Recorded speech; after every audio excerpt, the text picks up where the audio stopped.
The numbers match. You check them again. Then again, pulling up the lottery website on your phone and comparing digit by digit.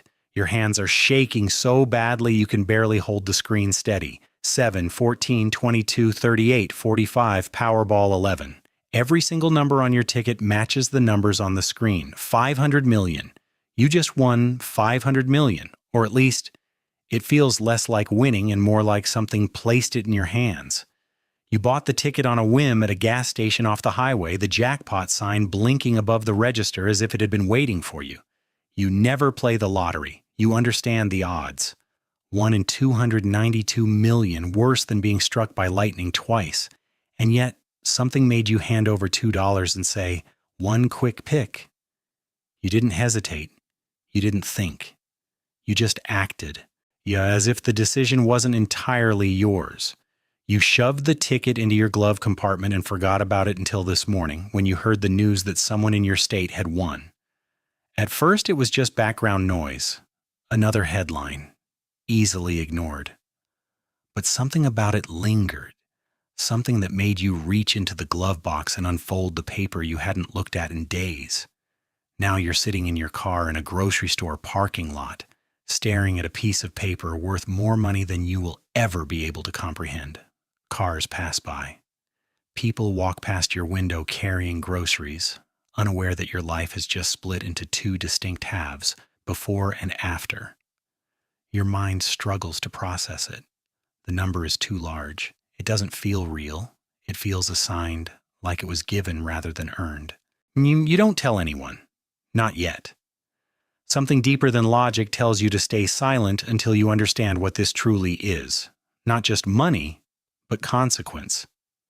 You fold the ticket carefully, more carefully than you have ever handled anything, and place it back in your pocket, as if it might vanish if you look at it too long. You drive home in a daze, running 2 stop signs because your focus has collapsed into a single point, the ticket burning in your pocket. Every second feels stretched. The world looks the same, but it no longer feels the same. Nothing does.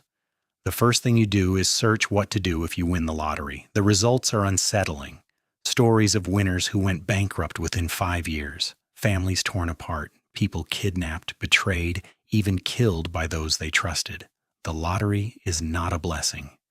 It is a contract disguised as a miracle.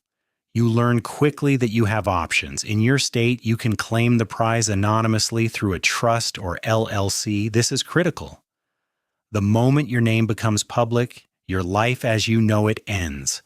Every distant relative, every former acquaintance, every opportunist will come looking for a share.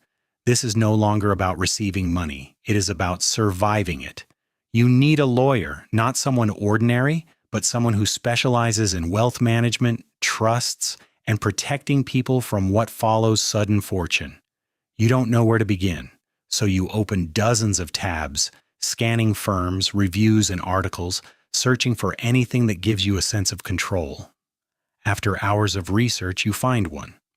Old money, discreet, the kind of firm that does not advertise because it does not need to be found. It feels different, quietly confident. You trust it. The list grows. An accountant, a tax attorney, a financial advisor. You are stepping into a world you do not understand. One built on trusts, estates, capital gains, and asset protection. Terms you once ignored now carry real consequences. The wrong move could cost you millions. The right people might protect you from yourself. You make the call. Your voice trembles, but the receptionist remains composed, calm, professional, unmoved. She asks a few questions, nothing intrusive, nothing surprising. She has heard this before. Wealth creates problems, and there are people whose entire lives are built around solving them. 2 days later, you sit in a conference room that feels more expensive than your entire apartment. Everything is deliberate. The lighting, the silence, the atmosphere. You slide the ticket across the table. 3 lawyers examine it with quiet intensity, as if it is something fragile, something irreversible. They confirm it is real. And in that moment, something shifts. They explain your options with precision.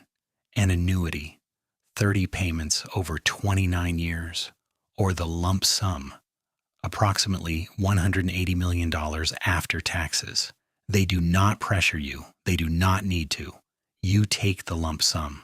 Everyone does. Waiting feels impossible, like delaying something that has already happened. They nod and move forward. A trust is established under an anonymous name. Paperwork is filed. Everything is handled with quiet efficiency. 2 weeks later, it is done. You walk out with a check made out to an entity that cannot be traced back to you. Your name is nowhere on it, yet it belongs to you more than anything ever has. And for the first time, it truly settles in. This is not just money. This is a different life. The money arrives, $180 million. You open your phone and stare at the balance. The number looks wrong, impossible, almost artificial. You refresh the screen expecting it to change, but it remains the same. Still there. Still yours.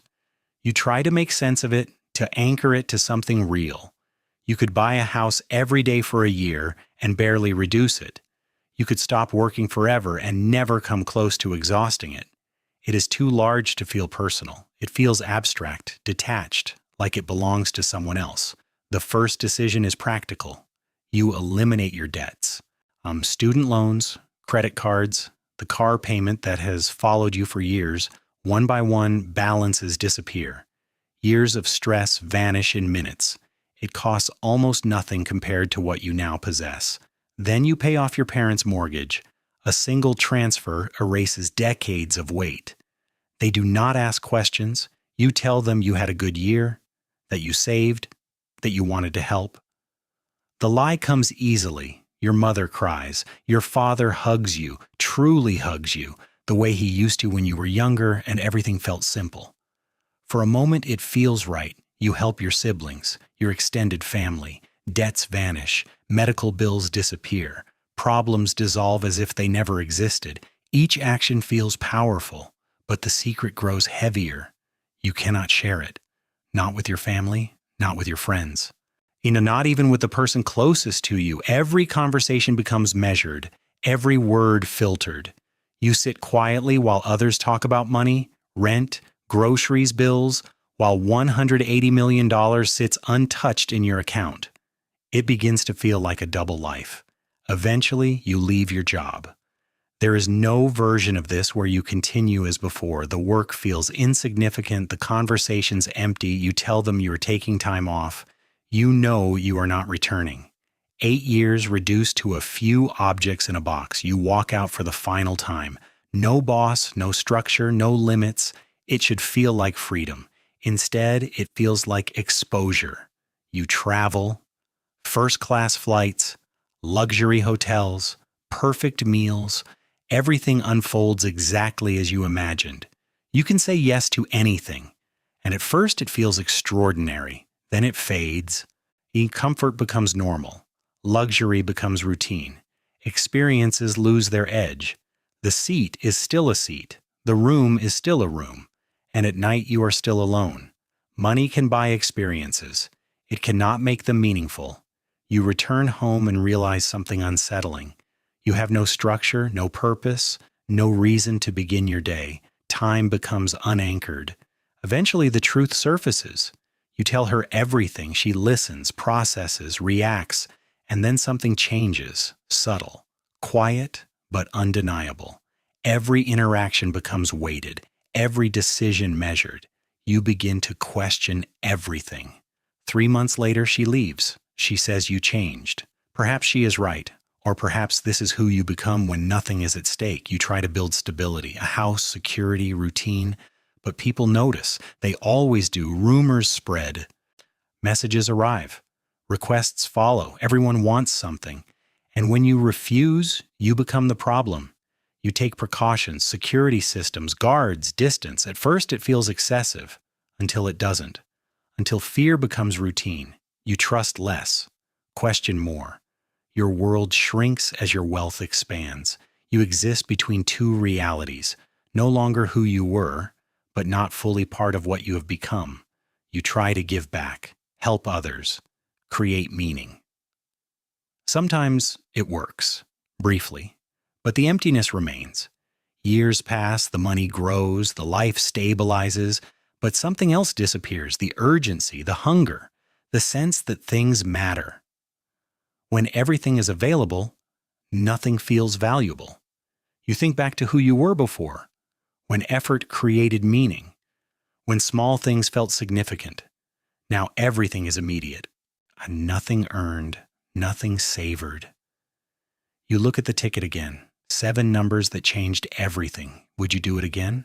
Some days, yes. You helped people. You changed lives. You secured the future for those you care about. That matters. But other days, the answer is no, because this was never just a win. It was an exchange, unlimited options, for something you did not realize you were losing. $500 million. It looks like freedom, but it feels like something else, and now it belongs to you. All of it belongs to